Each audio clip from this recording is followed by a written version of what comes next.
여보, 대들보에서 또 소리가 나요. 사람 뼈 부러지는 소리가. 쌀 300석에 나온 대저택이 흉가로 변해버렸습니다. 그때 60년 경력의 늙은 목수가 찾아옵니다. 나리, 이 벽 속에 사람이 들어 있습니다. 목수가 벽지를 뜯어내자 집주인의 얼굴은 하얗게 질려버렸습니다. 과연 그 벽 안에는 무엇이 있었을까요? 오늘 들려드릴 이야기는 조선시대 한 대저택에서 실제로 일어났다고 전해지는 섬뜩한 사건입니다. 지금부터 집의 의원이라 불렸던 도편수, 이봉수가 겪은 기이한 사건, 그 이야기를 시작합니다. 때는 조선 중기, 한양에서 사흘 거리에 있는 어느 고을, 마을에서 가장 큰 기와집이 헐값에 매물로 나왔습니다. 99칸 대저택의 정원까지 딸린 집이 고작 쌀 300석. 보통 이런 저택은 쌀 1000석도 넘게 받는데 말이죠. 이게 무슨 조화여?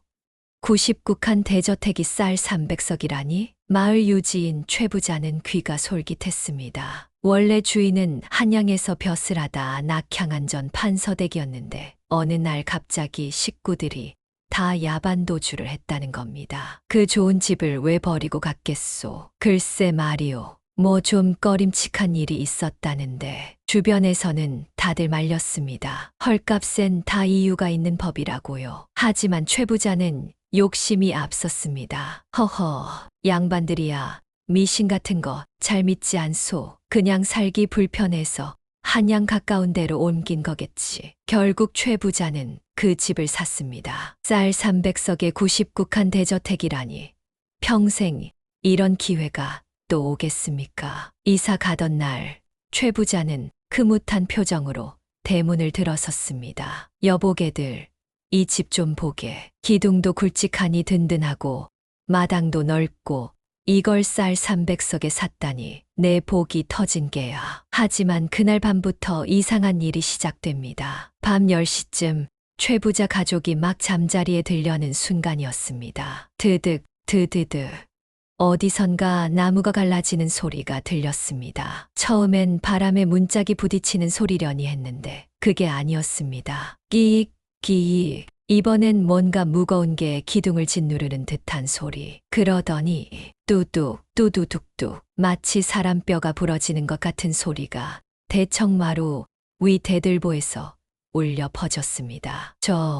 저게 무슨 소리요? 최 부자 부인이 겁에 질려 남편 옷자락을 붙들었습니다. 최 부자도 등골이 서늘했지만 가장의 체면이 있으니 애써 태연한 척했습니다. 아무것도 아니요. 오래된 집이라 기둥이 좀 뒤틀린 거겠지. 내일 목수 불러 고치면 되리리요. 하지만 소리는 그치지 않았습니다. 아니, 점점 더 심해졌습니다. 으드득, 드드드드.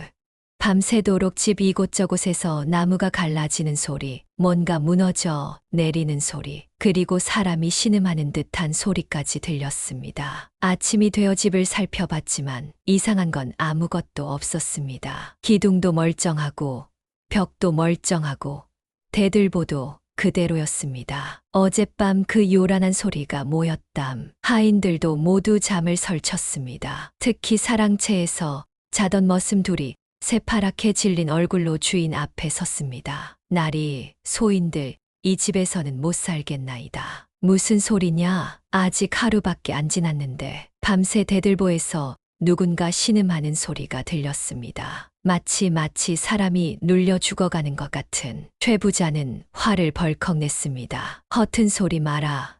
귀신이고 뭐고 없다. 너희가 겁이 많아서 그런 거야. 하지만 그날 밤도 그 다음 날 밤도 똑같았습니다. 밤 10시만 되면 어김없이 기둥에서, 대들보에서, 벽에서 기괴한 소리가 났습니다. 뼈 부러지는 소리, 무언가 갈리는 소리, 사람이 신음하는 소리. 한 달쯤 지나자 하인들이 하나둘 다치기 시작했습니다. 부엌에서 일하던 식모가 아무 이유 없이 쓰러져 팔이 꺾였습니다. 마당 쓸던 머슴이 갑자기 발을 헛디뎌 계단에서 굴러 떨어졌습니다. 급기야 대청마루 청소하던 하인이 발작을 일으키며 나오지 말라고 하고 소리를 지르다가 정신을 잃었습니다. 최 부자도 더 이상 버틸 수가 없었습니다. 이러다간 우리 식구 모두 죽겠소. 무당이라도 불러야겠소. 최 부자는 마을에서 소문난 무당을 불렀습니다. 무속인들 사이에서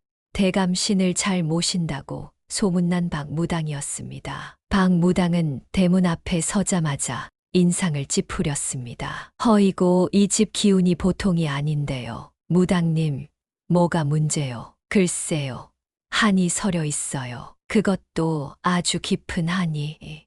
박무당은 굿판을 벌였습니다. 장구치고 방울 흔들며 밤새 재를 올렸습니다. 한설인 넋이여 이승에 미련 버리고 저승길로 가소서. 한밤중이었습니다. 박무당이 대청마루에서 칼춤을 추고 있을 때였습니다. 갑자기 대들보에서 드득 하는 소리가 났습니다. 박무당의 얼굴이 새하얗게 질렸습니다.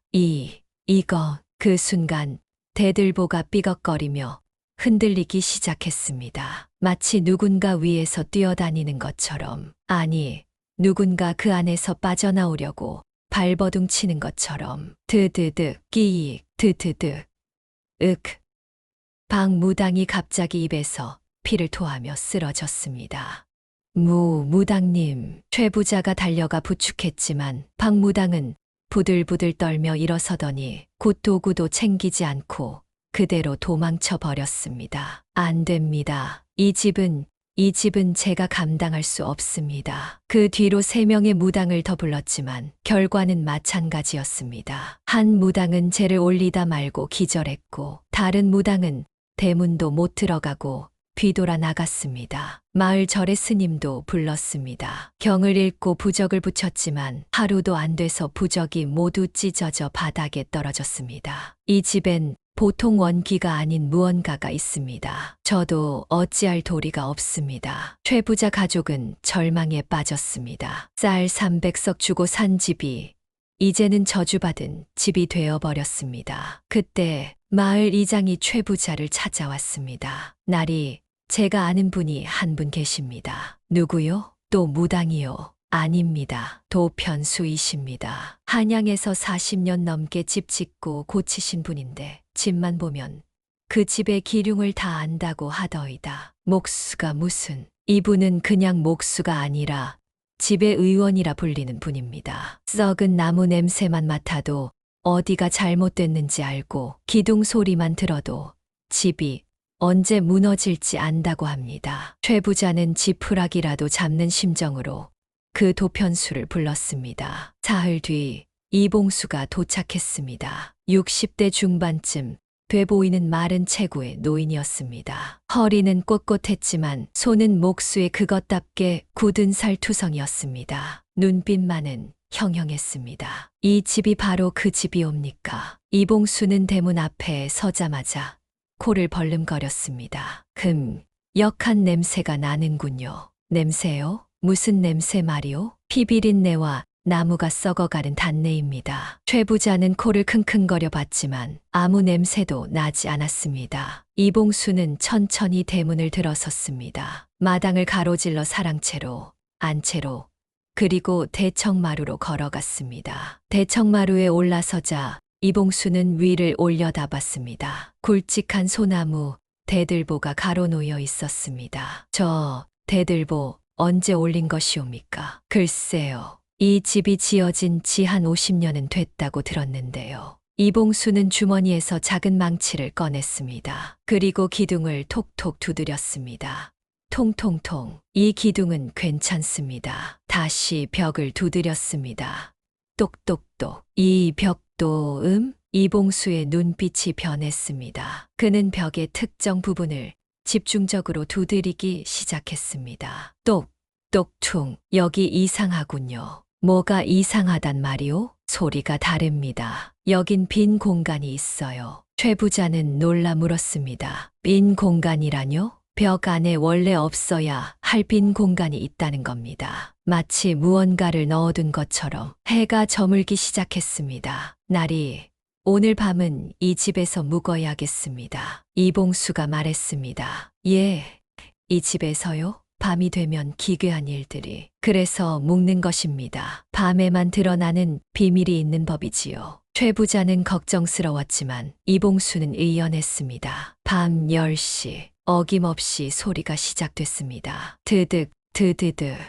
이봉수는 대청마루 한가운데 앉아 눈을 감고 소리에 집중했습니다. 저 소리 대들보에서 나는군요. 끼익 끼익. 무게를 견디지 못해 갈라지는 소리 하지만 대들보는 멀쩡합니다. 그렇다면 이봉수는 눈을 번쩍 떴습니다. 날이 혹시 전 주인이 어떻게 떠났는지 아십니까? 글쎄요, 야반도주했다고만 들었는데요. 전 주인 식구 중에 행방불명된 사람은 없었습니까? 최 부자는 고개를 갸웃했습니다. 그러고 보니 마을 사람들 말로는 전 주인 본인이 어느 날 갑자기 사라졌다고 하더이다. 그 뒤로 며칠 지나지 않아 식구들이 모두 집을 버리고 떠났다고. 이봉수의 얼굴이 굳어졌습니다. 그렇다면 제 짐작이 맞는 것 같습니다. 무슨 짐작이요? 이봉수는 천천히 입을 열었습니다. 이 집엔 사람이 들어 있습니다. 예, 최 부자가 비명 비슷한 소리를 냈습니다. 기둥 안에, 벽 안에, 그리고 저 대들보 안에. 뚜둑, 뚜두둑뚝. 그 순간 또다시 뼈 부러지는 소리가 대들보에서 울려 퍼졌습니다. 이봉수는 대들보를 올려다보며 조용히 말했습니다. 날이 내일 아침 이 집을 뜯어야 하겠습니다. 벽을 부수고 기둥을 열고 그리고 저 대들보를 내려야 합니다. 그럼 정말 안에 사람이? 아마도 전 주인일 것입니다. 누군가에게 살해당해 집의 일부가 되어버린 것이지요. 최 부자는 온몸이 얼어붙었습니다. 자신이 쌀 300석 주고 산 이 집은 단순한 집이 아니었습니다. 거대한 무덤이었던 것입니다. 그럼 누가 그런 짓을? 이봉수는 대답하지 않았습니다. 다만 창밖 어둠 속을 바라볼 뿐이었습니다. 그리고 그날 밤 대들보에서 들리는 소리는 이전과 달랐습니다. 뼈 부러지는 소리가 아니라 마치 누군가 속삭이는 것 같은 소리였습니다. 찾아줘. 나를 찾아줘. 동이틀 무렵 이봉수는 잠을 설친 얼굴로 대청마루에 앉아 있었습니다. 밤새 들려온 소리들을 곱씹으며 그는 확신했습니다. 이 집엔 단순히 원혼만 있는 게 아니라 누군가 의도적으로 집을 망가뜨린 흔적이 있다고. 날이 일어나셨습니까? 최 부자가 부스스한 얼굴로 나왔습니다. 그 역시 한숨도 못 잔 듯 눈밑이 퀭했습니다. 어서 오시오. 밤새 괜찮으셨소? 아니, 괜찮긴요. 또 그 소리가. 이봉수는 일어서며 말했습니다. 날이 지금부터 본격적으로 이 집을 살펴봐야겠습니다. 제가 필요한 도구들이 몇 가지 있는데 무엇이든 말씀하시오. 촛불이든 등불이든 뭐든 드리겠소. 망치, 정, 그리고 횃불이 필요합니다. 그리고 사람 2명도 필요하겠습니다. 사람은 웬 사람이요? 대청마루 밑으로 들어가 봐야 하는데 저 혼자서는 힘들 것 같습니다. 나이가 나이인지라. 최 부자는 고개를 끄덕이며 하인들을 불렀습니다. 너희 둘 도편수님을 도와드려라. 하지만 하인들은 얼굴이 하얗게 질린 채 고개를 저었습니다. 날이. 소인은 이 집이 무서워서. 이놈들이 주인 말을 안 듣겠다는 거냐? 이봉수가 손을 저으며 말했습니다. 됐습니다. 날이. 무서워하는 사람을 억지로 데리고 가봤자 일만 그르칩니다. 제가 혼자 해보겠습니다. 이봉수는 도구를 챙겨 들고 본격적인 조사를 시작했습니다. 먼저 사랑채부터. 그는 벽을 망치로 톡톡 두드리며 걸어갔습니다. 똑똑똑. 여긴 괜찮군요. 똑똑. 퉁. 여기도 빈 공간이. 사랑채 동쪽 벽에서도 어젯밤과 같은 이상한 소리가 났습니다. 마치 벽 안에 뭔가 있는 것 같은. 이봉수는 그 자리에 작은 표시를 했습니다. 나중에 뜯어봐야 할 곳이었습니다. 다시 안채로 갔습니다. 안방, 건넌방, 부엌. 하나하나 두드려 봤습니다. 이상하군요. 뭐가 이상하단 말이오? 최 부자가 뒤따라오며 물었습니다. 이 집의 벽들이 유난히 두껍습니다. 보통 한옥벽은 이 정도까지 두껍지 않은데 그게 무슨 문제요? 벽이 두껍다는 건 그만큼 안에 뭔가 더 들어있다는 뜻입니다. 흙만 채워 넣었다면 이렇게까지 두껍진 않아요. 이봉수는 안방 벽을 유심히 살폈습니다. 벽지는 고급 비단이었습니다. 겉보기엔 아무 이상이 없었습니다. 날이 이 벽지를 좀 벗겨도 되겠습니까? 예, 벽지를요. 그건 한양에서 특별히 구해온 비단인데 다시 발라드리면 됩니다. 안을 봐야 합니다. 최 부자는 마지못해 고개를 끄덕였습니다. 이봉수는 조심스럽게 벽지 한 귀퉁이를 떼어냈습니다. 그 순간 역한 냄새가 풍겨 나왔습니다. 이게 무슨 냄새요? 아니, 곰팡이 냄새입니다. 벽지 안의 흙벽은 축축하게 젖어 있었습니다. 곰팡이가 하얗게 피어 있었고 군데군데 검은 얼룩이 져 있었습니다. 이럴 수가. 겉은 멀쩡한데, 아니, 이 모양이라니. 이봉수는 흙벽을 손으로 긁어봤습니다. 흙이 물컹물컹 떨어져 나왔습니다. 이 집이 병든 지 오래됐군요. 병들었다뇨? 집도 사람처럼 병이 듭니다. 날이 흙벽이 이렇게 축축하다는 건 집 안에 습기가 차고 통풍이 안 된다는 뜻이지요. 그런데 이봉수는 고개를 갸웃했습니다. 이상합니다. 뭐가요? 이 집은 남향이고 마당도 넓고 창문도 많습니다. 통풍이 잘 돼야 정상인데 왜 벽이 이렇게 젖어 있을까요? 이봉수는 대청마루로 돌아왔습니다. 굵직한 소나무 기둥들이 대청마루를 받치고 있었습니다. 그는 기둥 하나하나를 살펴봤습니다. 날이 혹시 이 집을 사실 때 집의 내력을 들으셨습니까? 내력이라뇨? 언제 지어졌고 누가 지었고 어떤 나무를 썼는지. 최 부자는 고개를 저었습니다. 자세히는 모르겠소. 그냥 50년쯤 됐다고만 들었소. 이봉수는 기둥을 쓰다듬으며 중얼거렸습니다. 50년. 그렇다면 이 소나무는 최소 100년은 된 나무였겠군요. 이렇게 굵직한 걸 보니 그는 기둥에 귀를 대고 망치로 살짝 두드렸습니다. 통통 소리가 맑습니다. 이 기둥은 건강하군요. 다른 기둥으로 갔습니다. 똑똑 퉁 이봉수의 표정이 굳었습니다. 이 기둥은 이상합니다. 또 뭐가 이상하단 말이오? 소리가 둔탁합니다. 속이 비어 있거나 아니면 뭔가 들어 있거나. 이봉수는 기둥을 자세히 살폈습니다. 겉으로 보기엔 멀쩡했습니다. 갈라진 틈도 구멍도 없었습니다. 날이 이 기둥을 쪼개봐야 할 것 같습니다. 뭐라고요? 기둥을요? 그럼 집이 무너지는 거 아니요? 괜찮습니다. 하나쯤은 버팀목을 대면 됩니다. 어차피 이 기둥은 이미 속이 썩었습니다. 썩었다고요? 네, 소리만 들어도 압니다. 이 기둥은 오래 버티지 못할 겁니다. 최 부자는 한숨을 쉬었습니다.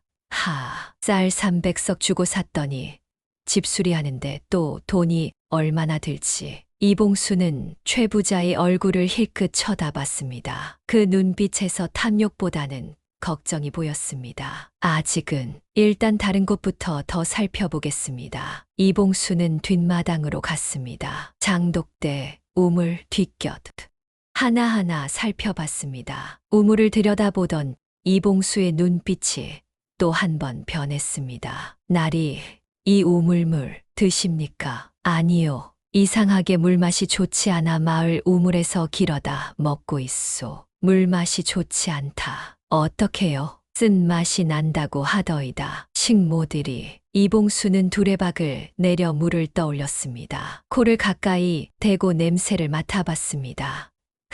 물을 손에 적셔 맛을 봤습니다.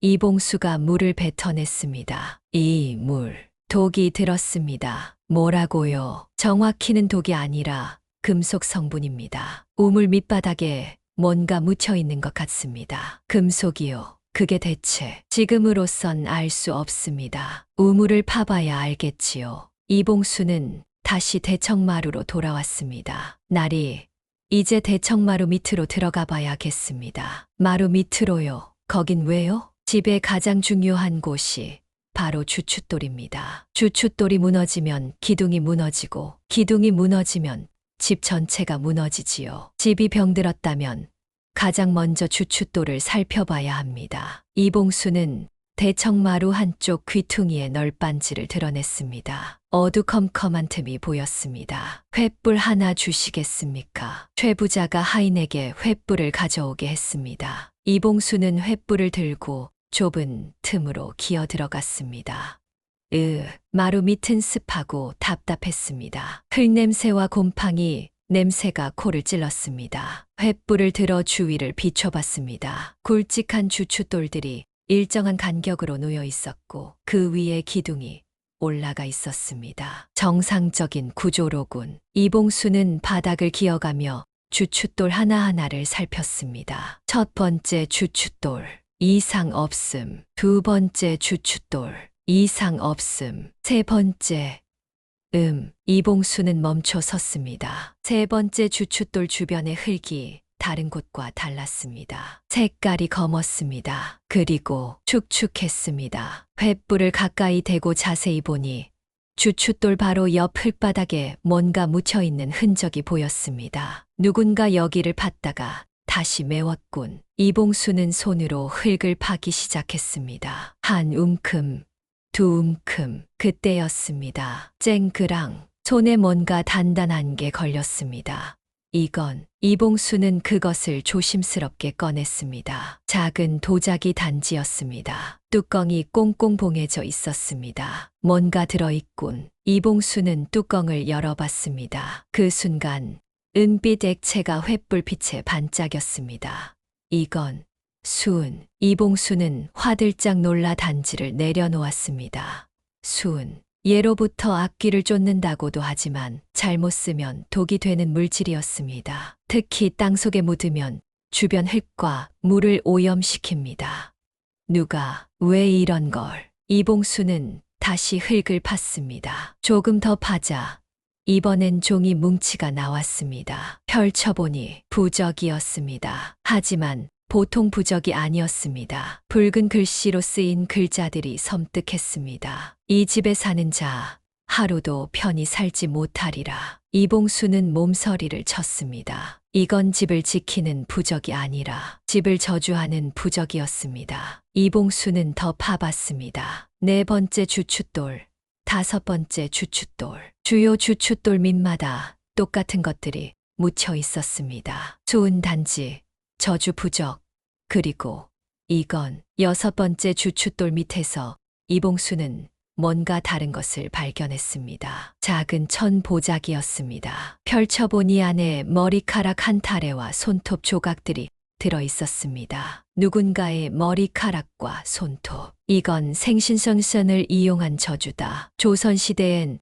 사람의 머리카락이나 손톱, 피 같은 것을 이용해 저주를 거는 방법이 있었습니다. 특히 그 사람을 해코지하고 싶을 때 쓰는 사악한 주술이었습니다. 이봉수는 머리카락을 자세히 봤습니다. 이 머리카락, 나이 든 사람의 것이군. 흰 머리가 섞여 있어. 그는 모든 증거물을 조심스럽게 챙겨 들고 마루 밖으로 기어 나왔습니다. 날이 최 부자가 달려왔습니다. 뭘 찾으셨소? 무슨 소리가 요란하던데. 이봉수는 흙투성이가 된 채 일어서며 증거물들을 내보였습니다. 날이 이걸 보십시오. 좋은 단지, 저주 부적, 머리카락. 최 부자는 그것들을 보자 얼굴이 하얗게 질렸습니다. 대체 뭐요? 누군가 이 집을 의도적으로 망가뜨린 겁니다. 주춧돌 밑에 수은을 묻어 땅을 오염시키고 저주 부적을 넣어 이 집에 사는 사람을 괴롭히고 그리고 이 머리카락의 주인을 저주한 겁니다. 머리카락의 주인이라면 아마도 이 집의 전 주인일 겁니다. 최 부자는 뒷걸음질 쳤습니다. 그 전 주인이 이렇게 된 게 누군가의 계획적인 범행입니다. 그것도 아주 치밀하게. 이봉수는 저주 부적을 다시 펼쳐봤습니다. 이 부적을 쓴 사람, 보통 사람이 아닙니다. 글씨체를 보니 글을 배운 사람이고 내용을 보니 무속이나 도술에 밝은 사람입니다. 그럼 무당이나 도사가 그럴 가능성이 높습니다. 아니면 그런 사람에게 돈을 주고 부탁했거나. 최 부자는 두려움에 떨었습니다. 그럼 나는 어떻게 되는 거요? 이 집에서 계속 살면? 이봉수는 최 부자를 똑바로 쳐다봤습니다. 나리, 솔직히 말씀드리겠습니다. 이 집은 이미 죽은 집입니다. 주춧돌부터 썩었고 우물은 오염됐고 벽은 골맞습니다. 그리고 무엇보다 이봉수는 잠시 말을 멈췄다가 이어갔습니다. 이 집엔 억울하게 죽은 사람의 넋이 갇혀 있습니다. 그 넋이 풀리지 않는 한 이 집에서 평안히 사는 건 불가능합니다. 최 부자는 한동안 말이 없었습니다. 그러다 갑자기 물었습니다. 그럼 이 집을 고칠 수는 없소? 예, 고치면 다시 살 수 있지 않겠소? 주춧돌을 바꾸고 우물을 다시 파고 벽을 새로 바르면. 이봉수는 최 부자의 눈을 봤습니다. 그 눈에서 이봉수는 두려움보다 다른 감정을 읽었습니다. 아깝다는 감정, 쌀 300석이 아깝다는 탐욕이었습니다. 나리, 이 집이 99칸인데 이걸 그냥 버리면 내가 뭐가 되는 거요? 동네 웃음거리가 되지 않겠소? 나리, 목숨이 더 중요하지 않습니까? 그러니까 고치자는 거 아니요. 도편수님이 고쳐주시면 되지 않소? 이봉수는 고개를 저었습니다. 집은 고칠 수 있습니다. 하지만 한은 고칠 수 없습니다. 이 집에 갇힌 억울한 넋의 한 말입니다. 그걸 풀지 않으면 집을 아무리 고쳐도 소용없습니다. 최 부자의 얼굴이 붉어졌습니다. 그럼 어쩌자는 거요? 한을 푸는 건 또 무당일이고 집 고치는 건 목수일이고 돈만 나가라는 소리 아니요? 이봉수는 한숨을 쉬었습니다. 이 사람 아직도 돈만 생각하는구나. 바로 그때였습니다. 드득 갑자기 대청마루 위 대들보에서 소리가 났습니다. 한낮인데도 최 부자가 비명을 질렀습니다. 드드득 끼이 대들보가 삐걱거리며 흔들렸습니다. 이봉수는 재빨리 최 부자를 끌고 마루 밖으로 나왔습니다.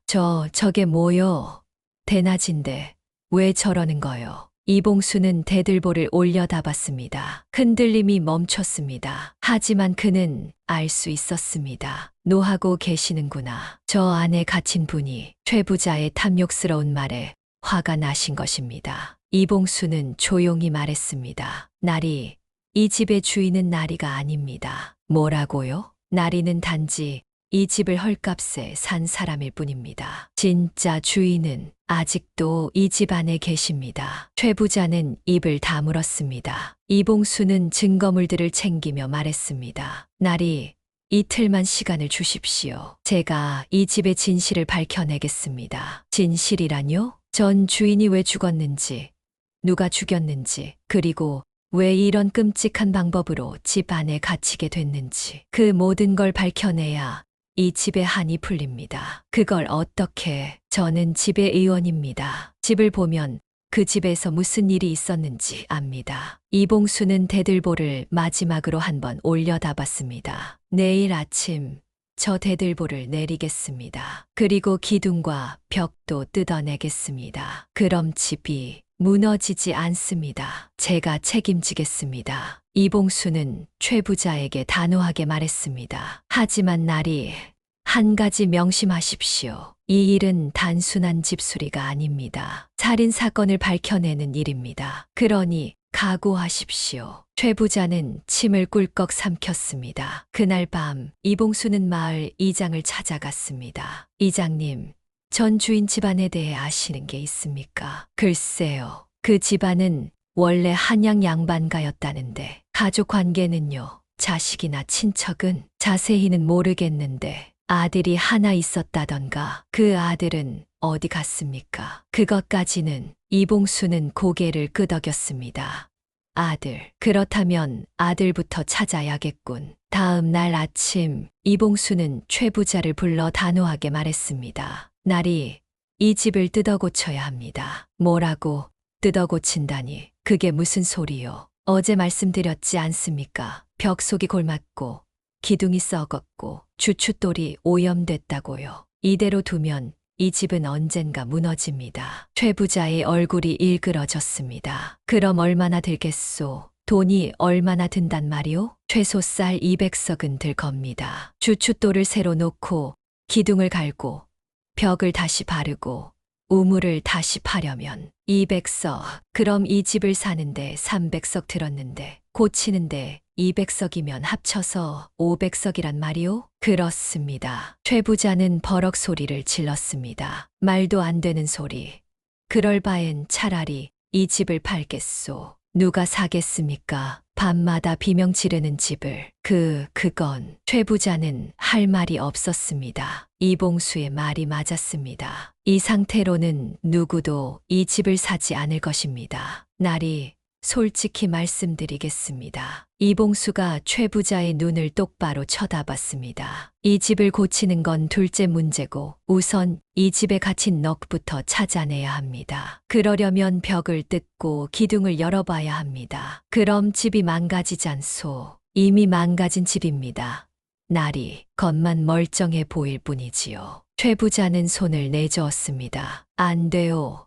절대 안 돼. 벽을 뜯고 기둥을 여는 건 안 됩니다. 이봉수는 최 부자의 태도가 이상하다고 느꼈습니다. 단순히 돈이 아까워서가 아니라 마치 뭔가 들킬까봐 두려워하는 것 같았습니다. 날이 혹시 이 집에 대해 제게 숨기시는 게 있습니까? 무슨 소리요? 내가 뭘 숨긴단 말이오? 그럼 왜 그렇게 벽을 뜯는 걸 반대하십니까? 돈이 아깝다니까. 최 부자는 얼굴이 붉어져서 소리쳤습니다. 알았어. 어차피 도편수는 내가 불렀으니 내 마음대로 할 수 있지 않소. 당장 집을 나가시오. 날이 나가란 말이오.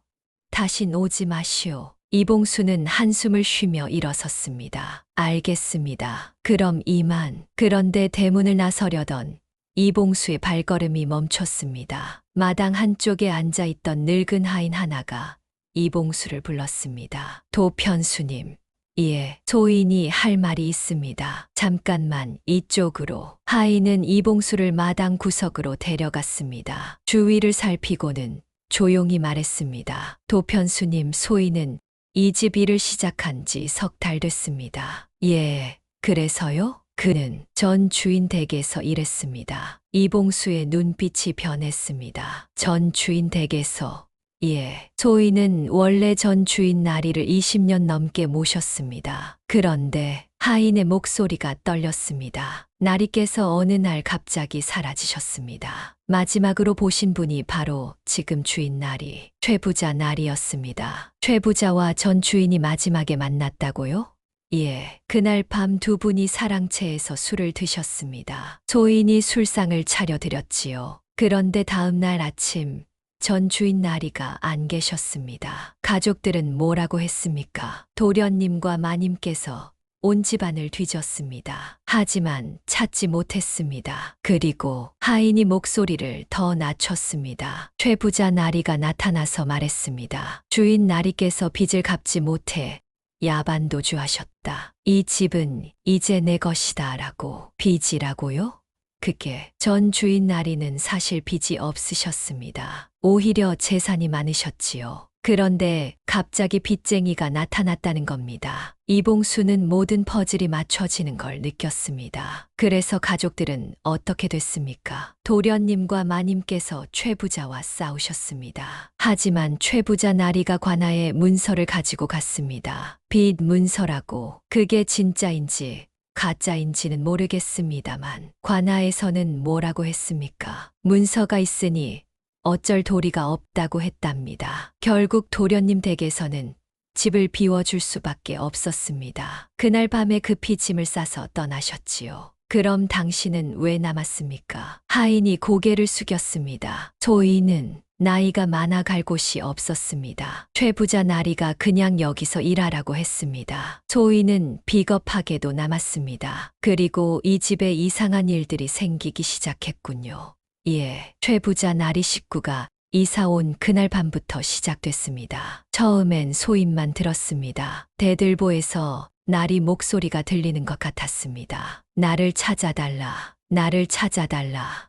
고 이봉수는 확신했습니다. 전 주인은 살아계시지 않습니다. 틀림없이 이 집 어딘가에 도편수님 부탁이 옵니다. 하인이 무릎을 꿇었습니다. 나리를 찾아주십시오. 제대로 장사라도 지낼 수 있게. 이봉수는 하인을 일으켜 세웠습니다. 제가 반드시 찾겠습니다. 오늘 밤에 해가 지자 이봉수는 몰래 집으로 돌아왔습니다. 늙은 하인이 뒷문을 열어줬습니다. 최 부자는 어디 있습니까? 사랑채에서 주무십니다. 요즘 밤마다 술을 드시고 주무십니다. 좋습니다. 그럼 조용히 합시다. 이봉수는 도구를 챙겨 들고 안채로 갔습니다. 어제 벽을 두드렸을 때 가장 이상한 소리가 났던 곳이 안방이었습니다. 안방 문을 열었습니다. 달빛만이 방 안을 비추고 있었습니다. 이봉수는 벽을 다시 두드려 봤습니다.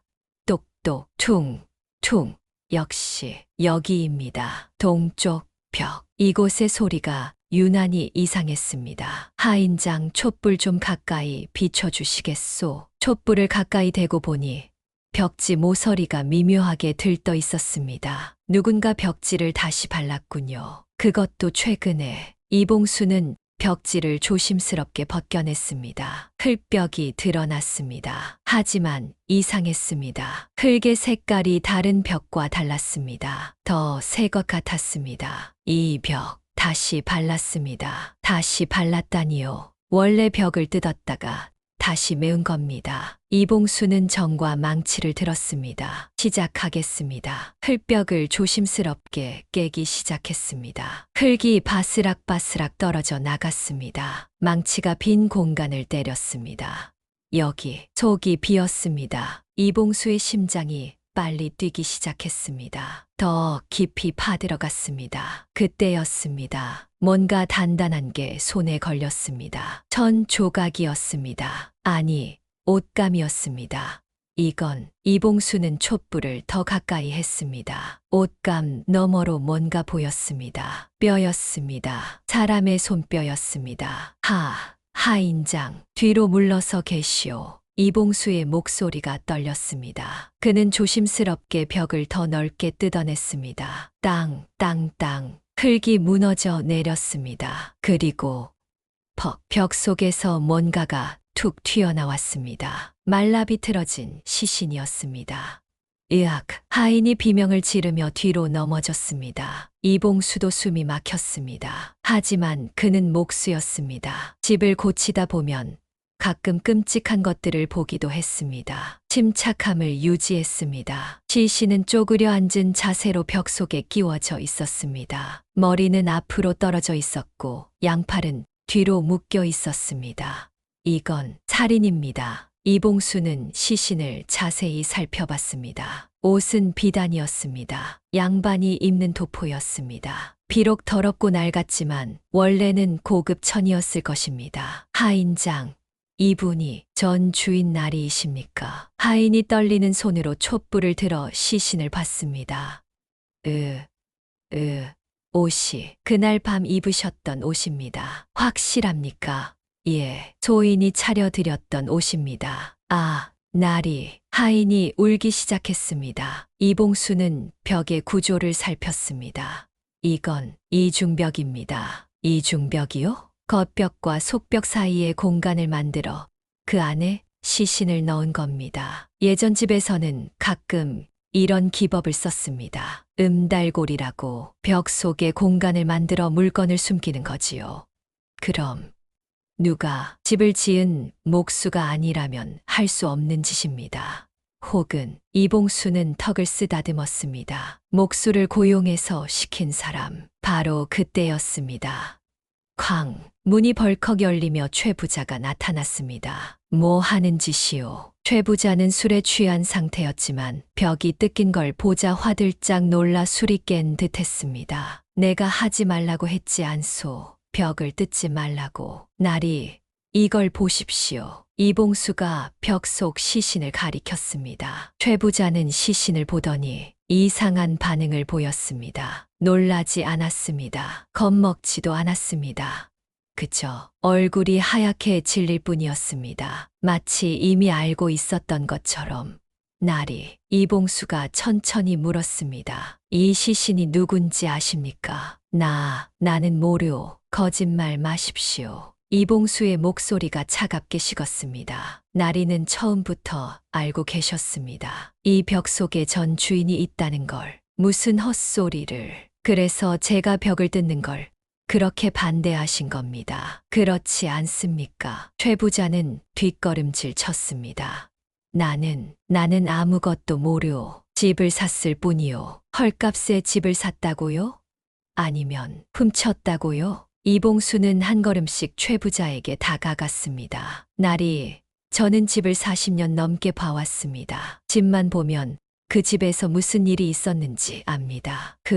그게 무슨. 이 벽은 작년에 다시 발렸습니다. 흙의 색깔과 마르는 정도를 보면 압니다. 그리고 이 이중벽 구조. 이건 전문 목수가 아니면 만들 수 없습니다. 이봉수는 벽을 손으로 쓰다듬었습니다. 누가 만들었습니까? 어느 목수를 시켰습니까? 나는. 그리고 어제 주춧돌 밑에서 발견한 것들. 수은, 저주 부적, 머리카락. 그것들도 나리가 묻은 거 아닙니까? 아니면 누군가에게 시켰거나. 최 부자는 땀을 뻘뻘 흘렸습니다. 증거가 있소. 증거요? 이봉수는 차갑게 웃었습니다. 지금 벽 속에서 나온 이 시신이 증거 아닙니까? 나리 집벽에서 전 주인 시신이 나왔는데 나리가 모른다고 누가 믿겠습니까? 그건 전 주인이 원래 뭡니까? 스스로 벽 속에 들어갔습니까? 양손이 뒤로 묶인 채로요. 최 부자는 말문이 막혔습니다. 이봉수는 하인을 돌아봤습니다. 하인장, 당장 관아에 가서 관리를 모셔오시오. 살인 사건이 일어났다고 전하시오. 예. 하인이 뛰쳐나가려 하자 최 부자가 소리쳤습니다.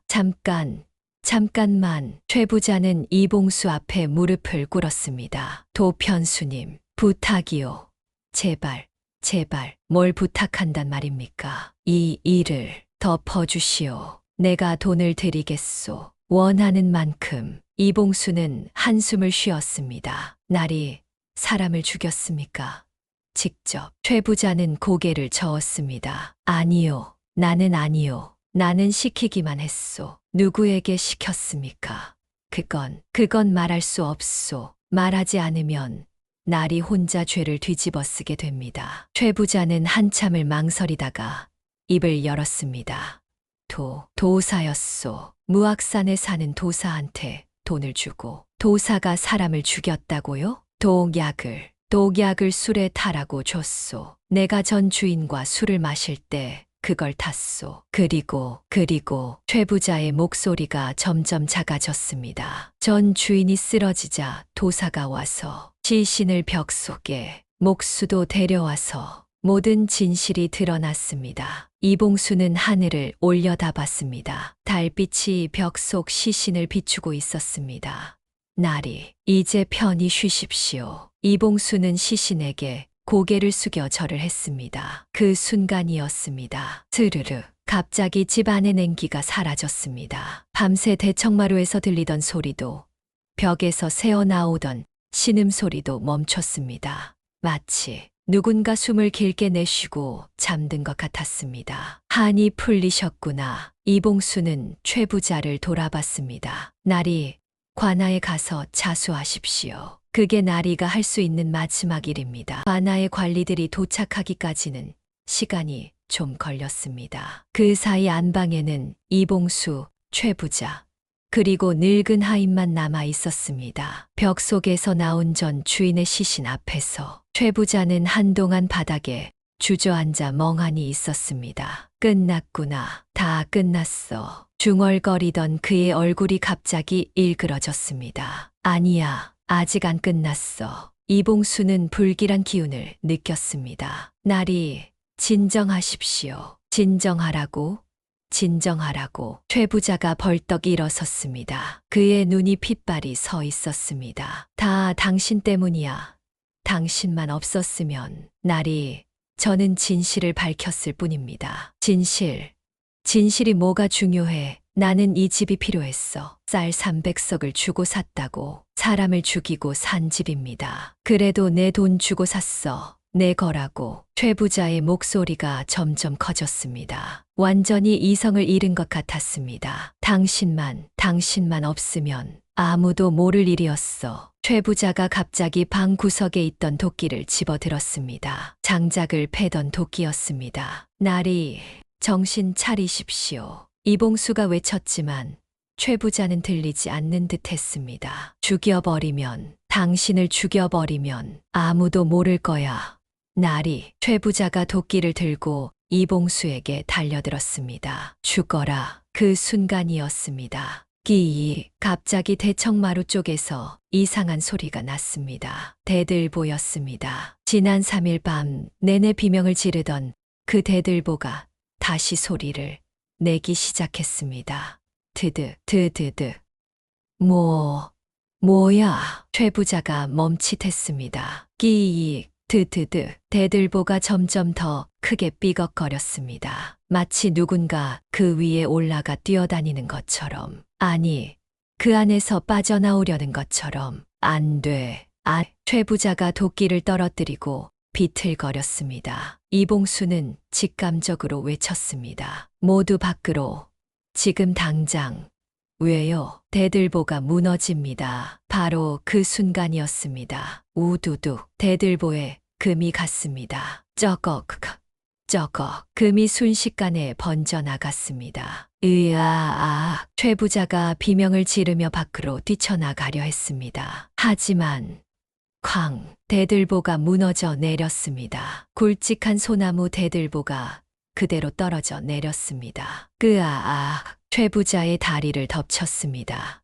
나리, 이봉수와 하인이 달려가 대들보를 들어올리려 했지만 너무 무거웠습니다.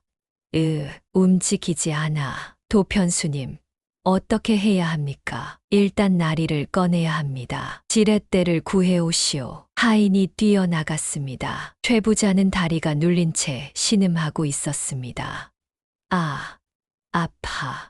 아파. 나리, 조금만 참으십시오. 곧 구해드리겠습니다. 도편수님, 최 부자가 피를 토하며 말했습니다. 이게 벌인가요? 예, 하늘의 벌. 이게 하늘이 내린 벌인가요? 이봉수는 대답하지 않았습니다. 하지만 그도 느끼고 있었습니다. 이건 단순한 사고가 아니라는 것을. 대들보는 3일 동안 그렇게 심하게 흔들렸는데도 멀쩡했습니다. 그런데 하필 최 부자가 이봉수를 해치려는 순간, 정확히 그 순간에 무너졌습니다. 속죄하십시오. 나리, 그게 유일한 길입니다. 속죄라. 최 부자가 헛웃음을 지었습니다. 이미 늦었어요. 나는 이미. 하인이 지렛대를 들고 돌아왔습니다. 둘은 힘을 합쳐 최 부자를 끌어냈습니다. 그리고 때마침 관아의 사또와 포졸들이 현장에 들이닥쳤습니다. 이게 어찌 된 일이오? 이봉수가 모든 상황을 설명했습니다. 벽 속에서 발견된 전 주인의 시신, 주춧돌 밑에 저주 부적, 그리고 최 부자의 자백까지 모든 것이 명확했습니다. 사또는 시신을 확인하고 서리빨 같은 목소리로 물었습니다. 확실히 타살이로군. 최 부자, 내가 한 짓이냐? 다리가 부러진 최 부자는 고통과 두려움에 떨며 고개를 숙였습니다. 예, 소인이 욕심에 눈이 멀어 저질렀습니다. 어떻게 죽였느냐? 무악산 도사에게 독을 얻어 술에 탔고 목수를 시켜 벽 속에. 여봐라, 당장 이 죄인을 포박하고 공범인 도사와 목수도 잡아들이라. 예, 최 부자는 처참한 몰골로 포졸들에게 끌려갔습니다. 그가 그토록 가지고 싶어 했던 99칸 대저택은 결국 그의 감옥이자 무덤이 되고 말았습니다. 며칠 뒤 소식을 들은 전 주인의 가족들이 돌아왔습니다. 아들과 며느리, 그리고 손자까지. 그들은 벽 속에서 수습된 아버지의 시신을 부여잡고 오열했습니다. 아버지, 얼마나 춥고 무서우셨습니까? 한참을 통곡하던 아들이 이봉수에게 다가와 고개를 숙였습니다. 도편수님, 정말 감사합니다. 도편수님이 아니었으면 아버지는 영영 차가운 벽 속에 계셨을 겁니다. 아닙니다. 집이 비명을 지르며 신호를 보냈기에 알 수 있었던 것입니다. 아들은 눈물을 닦으며 물었습니다. 이 흉가를 어떻게 하면 좋겠습니까? 헐어버릴까요? 이봉수는 고개를 저으며 집을 찬찬히 둘러보았습니다. 썩은 내가 진동하던 집은 범인이 잡히고 시신이 수습되자 거짓말처럼 맑은 기운을 되찾고 있었습니다. 아닙니다. 이 집은 죄가 없습니다. 탐욕스러운 사람이 병들게 했을 뿐이지요. 그럼 이제 원혼의 한이 풀렸으니 썩은 곳만 도려내고 다시 사시면 됩니다. 거칠애보다 속을 건강하게 채우며 사십시오. 그러면 집도 사람도 편안해질 겁니다. 명심하겠습니다. 사례는 섭섭지 않게 해드리겠습니다. 하지만 이봉수는 짐을 챙겨 들었습니다. 됐습니다. 억울한 분이 가족품으로 돌아가셨으니 저는 제 삭슬 다 받았습니다. 이봉수는 만류하는 가족들을 뒤로하고 대문을 나섰습니다. 등 뒤로 들려오는 가족들의 울음소리는 더 이상 공포에 질린 비명이 아니었습니다. 그것은 오랜 슬픔을 씻어내는 치유의 소리였습니다. 마을 어귀를 지날 때 이봉수는 마지막으로 그 집을 돌아보았습니다. 99칸 대저택 위로 따스한 햇살이 비치고 있었습니다. 잘 있거라. 이제 아프지 말고. 집의 의원 도편수 이봉수. 그는 지팡이를 짚고 또 다른 병든 집을 찾아 호련히 길을 떠났습니다. 세상 어딘가에 겉은 화려하지만 속이 골마 비명 지르는 집이 있는 한 그의 발걸음은 멈추지 않을 것입니다. 지금까지 집의 의원 이봉수의 이야기였습니다. 구독과 좋아요 부탁드립니다. 감사합니다.